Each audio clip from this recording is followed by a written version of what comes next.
We're going to continue looking, as we have the past couple of weeks, at some of the basic text and beliefs of premillennialism.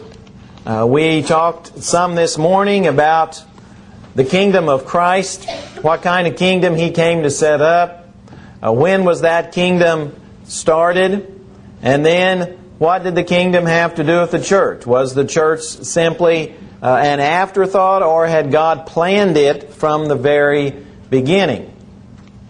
As you recall from this morning, I asked you to look at, if you had time, Matthew chapter 24, as we're going to begin looking at that very critical chapter this evening, and then also look at it Wednesday evening for a while. Matthew chapter 24. But whenever we study God's Word or any book or writing, context is the most critical thing. And what do I mean by context? Well, two things primarily. Number one, I mean, what has the writer been talking about just prior to the material you're studying? And number two, what else does the entire work have to do with the topic that you're studying? So when we look at Matthew chapter 24, we want to look at what is happening just prior to these chapters. Well, when you go back just a few chapters, on the Monday before Jesus was crucified on Friday, we find Him entering Jerusalem. And of course, one of the first things He does is He cleanses the temple in Matthew chapter 21. Right after He cleanses the temple, then He begins delivering a series of parables describing the destruction of the Jewish nation and the destruction of the temple. In Matthew chapter 22 and in Matthew chapter 23, the parable of the wicked vine dressers, and in the parable of the wedding feast. Both of those describe what the result will be to the Jewish people when they reject Christ. Jesus knew He was going to be rejected. And so He delivers these parables, those two in particular, so that the Jewish people would know what would happen to them as a result of them rejecting Christ. So their rejection of Jesus was in no way a surprise to Jesus or God the Father, as some teach. Jesus knew when He came into the world what was going to happen to Him, so did the Father. They knew the Jews were going to reject Him. And so when Jesus delivers these two parables in Matthew 22 and Matthew 23, He makes sure that the Jews will know what their future is all about. So, Matthew 21, Matthew 22, and in Matthew 23, He describes to the Jews their future. In Matthew 23, of course, we have the account of His very severe denunciation of the leaders of the Jews, the scribes and the Pharisees. And we have from the very beginning of that chapter, pretty much all the way through Matthew 23, His description of why the scribes and Pharisees were so wicked. And of course, it primarily had to do with their hypocrisy. And He goes over that and over that and over that in Matthew 23. And so that's what's happening right before the account of Matthew chapter 24. He has talked about, He's cleansed the temple, and of course that made Him very angry, you recall. Remember, He cleansed the temple at least twice, once early in His ministry and once late in His ministry. And both times He became angry, but certainly in Matthew 21 He's very angry at what His people, the Jewish people, had done to the house of God. At the end of this, He talks about how the house of God was no longer the house of God, but it was their house. See, it wasn't even God's house anymore. They had so defiled it by their actions and their attitudes that it was no longer God's house. It was just their house. He said, "Your house is left to you desolate." And of course, after then talking all about that, that leads to the great lamentation that He makes as He looks over the city of Jerusalem. Let's look at that in Matthew chapter 23, verse 37. These are the last verses right before Matthew 24. Jesus is talking. He says, "O Jerusalem, Jerusalem, the one who kills the prophets and stones those who are sent to her. How often I wanted to gather your children together as a hen gathers her chicks under her wings, but you were not willing. See, your house is left to you desolate. For I say to you, you shall see me no more till you say, Blessed is he who comes in the name of the Lord." Of course, we know right before that, he denounces the scribes and Pharisees for killing the prophets that had been sent to them. And he said, all of this has been stored up for you. And notice what he says in verse 36. He says, "Assuredly I say to you, all these things will come upon this generation." He's getting ready to talk about what's going to happen to the Jewish nation in that generation. He was denouncing them for their hypocrisy, for them rejecting the prophets, for them rejecting Him. That's the context of Matthew chapter 24.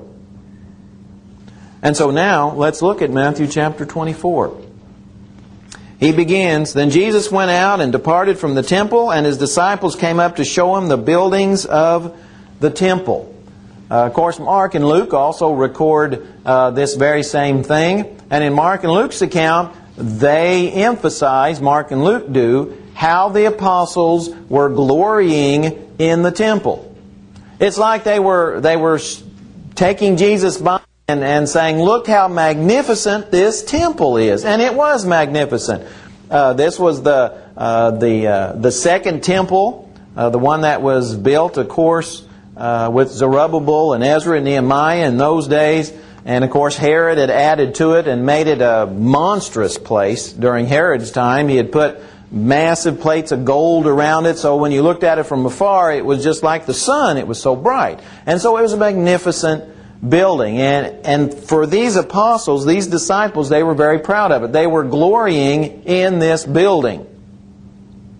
Now Jesus says, verse 2, "Do you not see all these things? Surely I say to you, not one stone shall be left here upon another that shall not be thrown down." This just absolutely astonished the disciples. For one reason, some of the blocks, the stones that were made up of the temple, were as big as a boxcar and weighed many tons. So they couldn't imagine anything powerful enough to knock these stones down. And then he says, "Now as he sat on the Mount of Olives, the disciples came to him privately, saying, 'Tell us, when will these things be, and what will be the sign of your coming and of the end of the age?'" He had just said, this magnificent temple, all the stones are going to be knocked down. Now, us today, we should be able to see very easily that he is not talking about the end of the world. What's going to happen to the stones at the end of the world? 2 Peter chapter 3, verses 9 through 12, says that they're all going to be destroyed, burned up. There will not be one stone left upon another. There won't be any stones. There won't be any stones thrown down. There won't be anything. It's all going to be destroyed. So at the very beginning of this, we have an indication Jesus is not in any way talking about the end of the world. The disciples thought He was, and millions of people today thought He was talking about the end of the world. But He gives an indication at the very beginning He is not talking about the end of the world.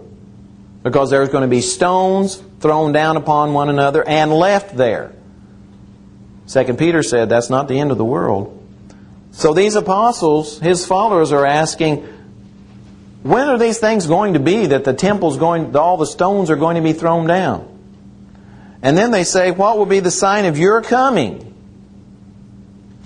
and of the end of the age? Now the disciples probably thought they were asking one question, because these disciples, of course, were all Jewish people. They were they knew the Jewish religion, been raised in the Jewish religion. So to them, they couldn't possibly imagine a time when the temple would be destroyed, and yet things would go on as normal. They couldn't imagine that. So to them, all of this would be happening at the same time.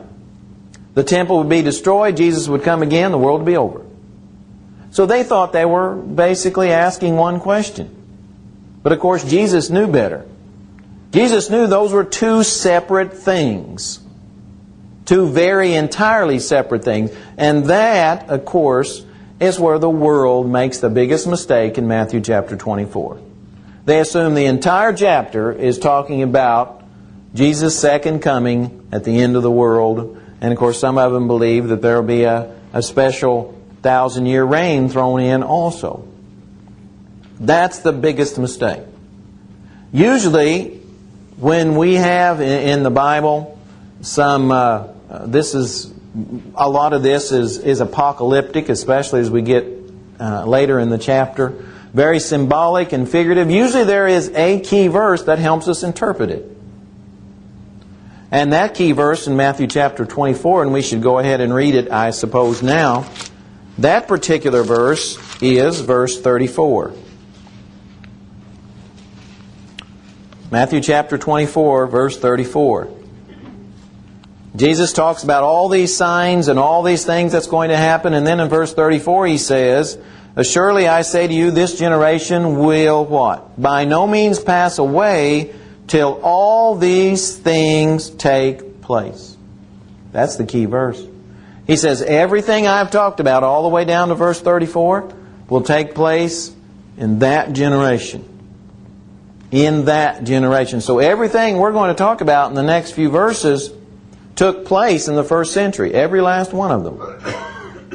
That's the key verse in Matthew 24. And Jesus made it so plain that the disciples couldn't possibly misunderstand. And it was a good thing they did misunderstand, because it saved thousands of lives in the first century by the Christians understanding what Jesus was talking about.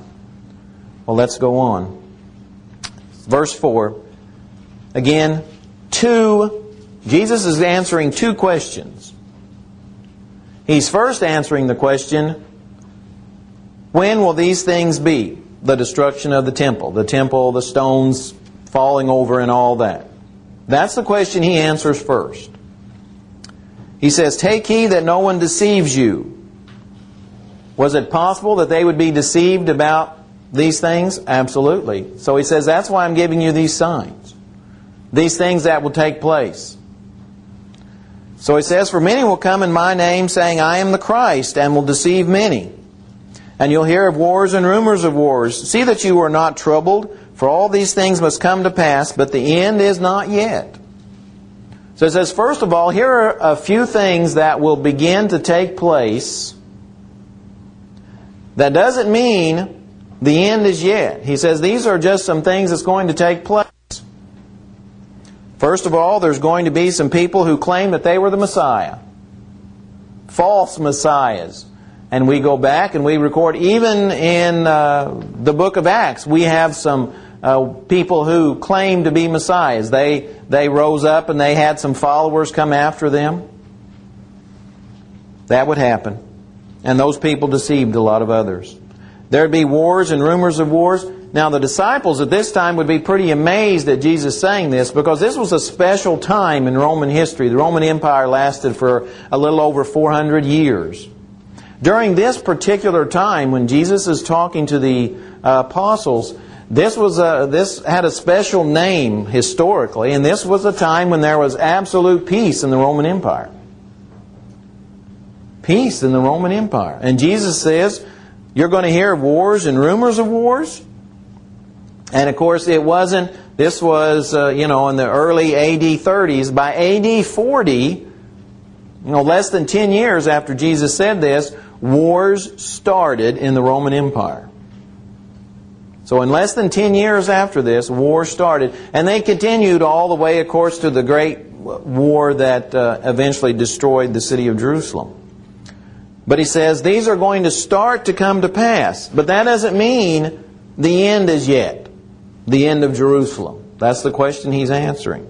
So he says, "For nation will rise against nation, and kingdom against kingdom. There will be famines, pestilences, and earthquakes in various places.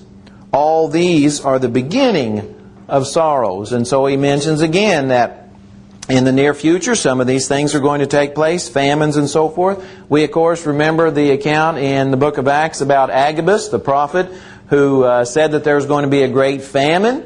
The saints at Jerusalem would be affected. Of course, that takes place some 10 or 15 years or so after Jesus is talking here.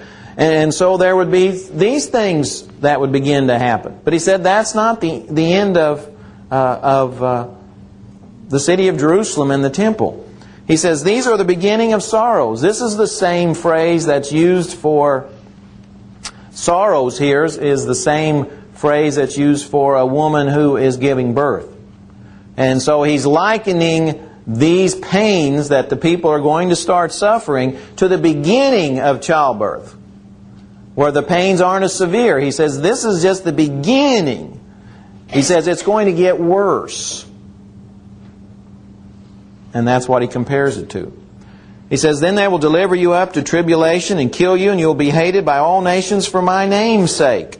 And then many will be offended, will betray one another, and will hate one another. And of course we read in the book of Acts about various ones who were killed, like Stephen, for instance, who were killed for being Christians. That was, of course, wasn't too long after the church was established. So we can read about people to whom this happened. And of course Jesus knew that would happen, and certainly Stephen would have been in his mind. And we know later during some of the severe persecutions that some Christians gave up other Christians, betrayed them. He says, then many false prophets will rise up and deceive many. And of course we read about those in some of the accounts in the book of Acts, about false prophets, false teachers who would deceive people into believing various things. And because lawlessness will abound, the love of many will grow cold. But he who endures to the end shall be saved. And again, as we'll see in a minute, there's no account historically of any Christian dying in the destruction of Jerusalem. Why? Because they believed what Jesus said in Matthew chapter 24. That's the reason they were saved. They knew the signs. They knew what was going to happen. And so when they saw those things, they could flee. And so he says those who endured to the end would be saved. And they were. Because they heeded the signs. They did what Jesus said to do to be able to escape. And they were saved. And he says, and this gospel of the kingdom will be preached in all the world as a witness to all the nations. And then the end will come. Not the end of the world, the end of Jerusalem, the end of the Jewish nation, the end of the Jewish people as they were known at that time. The gospel of the kingdom will be preached in all the world. Was it? Absolutely. Paul said it was in the book of Colossians. Paul said the gospel had been preached in all the world. And the book of Colossians was, of course, written in the first part of the AD 60s. AD 61, AD 62. So by that time, the gospel had been preached in all the world. And so, when that happened, he says, then the end will come. Now, all the way through verse 14 gives us some events, like wars and famines and these type of things that would happen. But he said those aren't signs in the sense that as soon as you see it, you know the end is right then. He said, no, these things will all take place, but he says, the end isn't yet. Verse 15, critical verse because it starts with that very important word in the New Testament called therefore. He says, therefore. That's one of those words we always need to look for because it is a connective word. It connects what he's been talking about to what he's getting ready to talk about. And so he says, therefore, when you see the abomination of desolation spoken of by Daniel the prophet standing in the holy place, whoever reads, let him understand. Then let those who are in Judea flee to the mountains. Now he says, this is the sign. He says, as soon as you see this, you know the destruction is here. This is the real sign. The abomination of desolation. Daniel the prophet talks about it and uses that phrase in 3 places. I think it's Daniel 7, Daniel 9, and then either Daniel 11 or Daniel 12. That talks about this very thing. We go back historically. The actual siege of Jerusalem by the Roman army started somewhere around 67 or 68 AD. So that the final end actually started somewhere in that time period. And one of the first things they did when they were able to get into the city was they defiled the temple. And of course, Titus was the one that was leading the Roman army at the time. And of course, he was a Gentile. And so for a Gentile to actually go into the temple was like the worst thing for the Jewish people to ever see. And that's what he did. You think he knew that? Well, sure he knew that. And so Titus does that. So he says, when you see this abomination standing in the holy place, the temple, flee to the mountains. It's in either Mark or Luke's account where he says, when you see the city of Jerusalem surrounded. And of course that's what Titus did. Surrounded the city of Jerusalem, and then came into the city and began besieging the city. He says, when that happens, you are in Judea, flee to the mountains. Is he talking about the end of the world? What's going to happen at the end of the world? Are we going to be able to flee to the mountains? Absolutely not. Mountains are going to be destroyed. Won't be any place to flee to. When the end comes, it's going to be like 1 Corinthians 15 talks about, in the twinkling of an eye. Just like that, the end comes. There's not going to be time for anybody to flee to anywhere for any reason. How can people think that's talking about the end of the world and Jesus' second coming? It says, let him who's on the housetop not go down to take anything out of his house. And let him who's in the field not go back to get his clothes. Well, if it's the end of the world, why would you want to go back and get your clothes? It's not talking about the end of the world. It has nothing to do with the end of the world. But if you're on the housetop, don't go down. Of course, the housetops in first century Jerusalem were all flat and they were all very close. And this was called the Way of the Roofs. This actually had a name, the Way of the Roofs. And so people could go from one roof to another roof and never get down the street. So save them a bunch of time. Because there'd be tons of people in the street taking up space. The Christians knew that. Jesus had told them almost 40 years before it takes place that when you see the Roman army surrounding Jerusalem, what you want to do is, if you're on the housetop, don't go down. Whatever you have with you, you start fleeing out of the city. Go from housetop to housetop, from rooftop to rooftop, and get out of the city. He says if you're in the field outside the city of Jerusalem, do not go back into the city to get anything. You stay out of the city. If you're in the field, stay there. He says, but woe to those who are pregnant and to those who are nursing babies in those days. Why? Well, it's more difficult. Think about how much harder it would be for you to get out of the city of Jerusalem if you were pregnant or nursing a baby. It would be very difficult. And pray that your flight may not be in winter or on the Sabbath. Winter, the weather's going to be more difficult, makes travel out of the city more difficult. Sabbath, the city gates would be closed, and so it would be more difficult for you to get out of the city. So he says, pray that none of those things happen to you. For then there will be great tribulation, such as has not been since the beginning of the world until this time, no, nor ever shall be.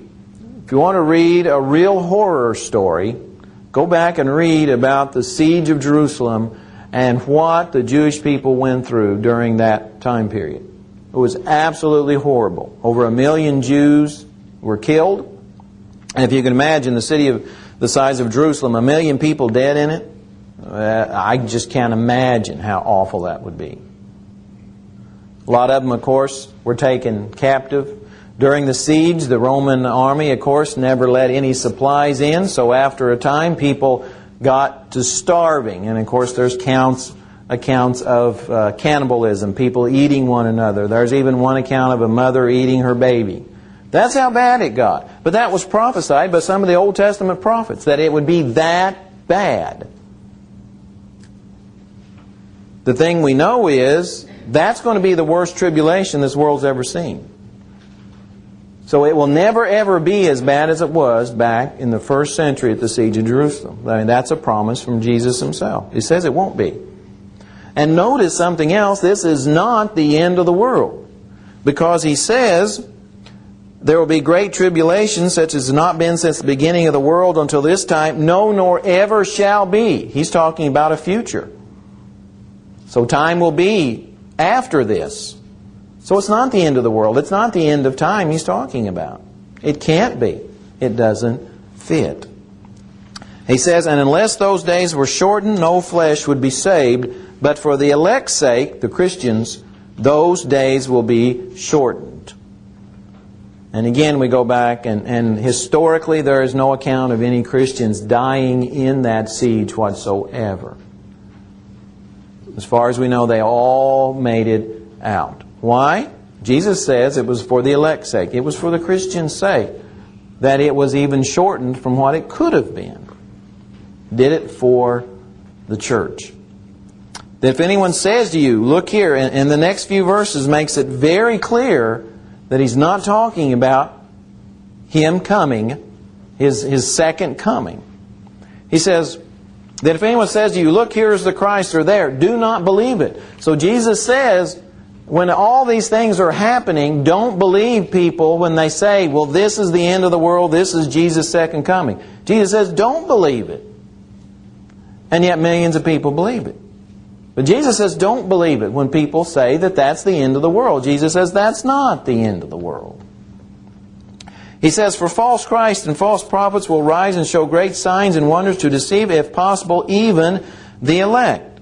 See, I've told you beforehand. Therefore, if they say to you, look, He's in the desert, do not go out. Or look, He's in the inner room, do not believe it. For as the lightning comes from the east and flashes in the west, so also will the coming of the Son of Man be. For wherever the carcass is, there the eagles will be gathered together.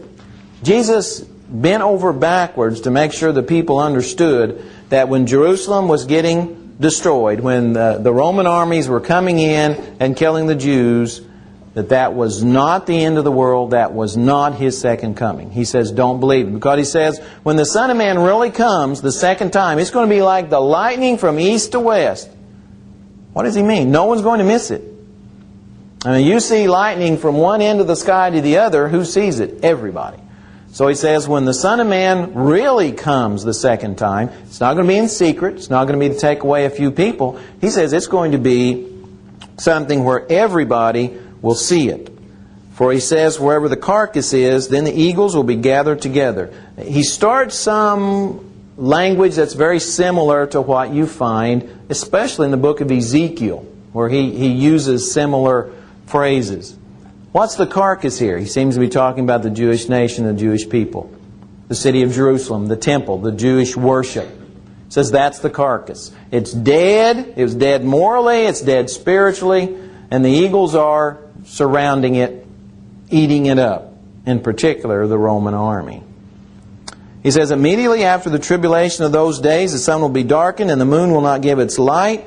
The stars will fall from heaven and the powers of the heavens will be shaken. And he really gets into the figurative language here about what's happening. Then the sign of the Son of Man will appear in heaven. And then all the tribes of the earth will mourn, and they will see the Son of Man coming on the clouds of heaven with power and great glory. And remember, verse 34, all of the things he's talking about said would happen to that generation. So the sign of the Son of Man appearing in heaven happened in the first century. And he says all the tribes of the earth will mourn, and they'll see the Son of Man coming on the clouds of heaven with power and great glory. In what way did He come? He didn't come physically. He still hasn't came. So how did He come? Well, He came in judgment. That's how He came. He came in judgment. Go back to the book of Isaiah, book of Ezekiel, and it talks about many times how God comes in judgment when He sends some nation, like Assyria or Babylon, to teach His people a lesson. And of course, that's what's happening here. When the people see the destruction of the city of Jerusalem, they will know that the Son of Man was truly the Son of God, because He's the one that was behind it. The Son of Man is going to be the one that is behind the destruction of Jerusalem. And He was. And it was because the Jews rejected Christ. And so He comes in judgment. And the sign that He came was that He destroyed the city of Jerusalem. Personally, no. But He did it through the Roman army, and in particular, the Prince Titus. And He will send His angels with a great sound of a trumpet, and they will gather together His elect from the four winds, from one end of heaven to the other. Remember what happened in verse 28. The carcass was dead. In AD 70, the Jewish religion was dead. There is really no Jewish religion today like there was up to AD 70. No temple, no altars, none of those sacrifices, none of that. The carcass, it was a carcass and it was dead. What happened as a result of the Jewish religion dying? There was a great harvest of Christians, wasn't there? After AD 70. A great harvest of Christians. That stumbling block or that wall that was keeping a lot of people from becoming Christians was now gone. Jewish religion. It was dead. The city of Jerusalem was gone. The temple was gone. And so what was keeping a lot of people from obeying the gospel was gone. And so as a result, we see this great harvest, gathering of the elect from all over the world. As a result, remember what happened very similarly in Acts chapter 8, verses 1 through 4, where we see the Christians in Jerusalem, they had been persecuted, and what happened? They were scattered everywhere, and what did they do? Preach the gospel. And what happened as they preached the gospel? There was a great harvest of Christians. So a similar thing happened after the destruction of Jerusalem. Now learn this parable from the fig tree. When its branch has already become tender and puts forth leaves, you know that summer is near. So you also, when you see all these things, know that it is near at the doors. He gave them all of what they needed to know to be saved. All that they needed to know to be spared from the destruction of the city of Jerusalem. Jesus was doing it.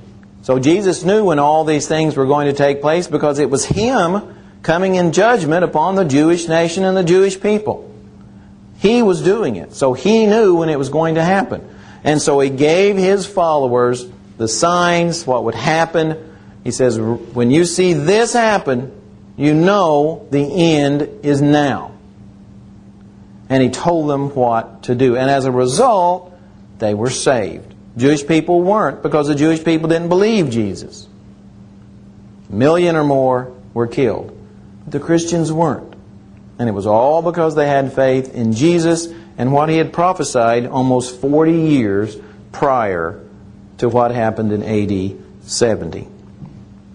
And again, verse 34 and 35, and we'll end. It says, assuredly I say to you, this generation will by no means pass away till all these things take place. And I would put it to you, anybody 10-year-old and older can understand that verse.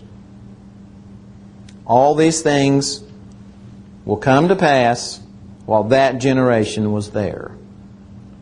Not 2,000 years after that, but when that generation was living, all of those things would take place. And Jesus says, kind of as an emphasis to end this first section, heaven and earth will pass away, but my words will by no means pass away. Jesus says, what I am speaking to you will happen. Temple will be destroyed. Gentiles will come into the city. The Jewish people will be killed. The city of Jerusalem will be destroyed. He says that will take place, and there won't be anything that will change it. They had rejected Jesus. He knew He was going to have to die on the cross. And He knew that it was because the Jews rejecting Him as the Son of God. And so that was written for those people, those followers in the first century. Are there signs today? No. We'll have to wait till Wednesday night about that. Jesus was giving His followers, His disciples, a clue about what was going to happen. He had delivered the parables, the wicked vine dresser, the wedding feast, saying that the Jewish nation was going to be destroyed. And then He said why they were going to be destroyed. And He denounced them. And then when His disciples looked at the temple and said, look at this magnificent building and what it represents, Jesus says that building is going to be destroyed. It's going to be knocked down, one stone upon another. They had a hard time believing what He was talking about. But He gave them those signs because He wanted them to be saved. And if they listened to what He said, they obeyed what He said, they would be saved. And in a very similar sense, that's true today. For us, Jesus wants us to be saved. He wants us to be saved. And so He has told us very plainly how to be saved. If we want to be forever with Him, we know how to do it. We know that we have to have belief. Just like the people in the first century had to believe what Jesus was saying to be saved, so do we. But belief wasn't all that was necessary. That belief had to have an action attached to it. They had to act on what Jesus said, so do we. We have to repent. Maybe the toughest act of all. Turning away from our sins and turning to Jesus as Lord. Confessing Him before men and then going into the waters of baptism to be saved. That's how we act on our faith. And only when that faith acts does the faith save. And we can be saved tonight in that same way. And if there's anybody that needs to respond, we encourage you to do so as we stand and sing this song.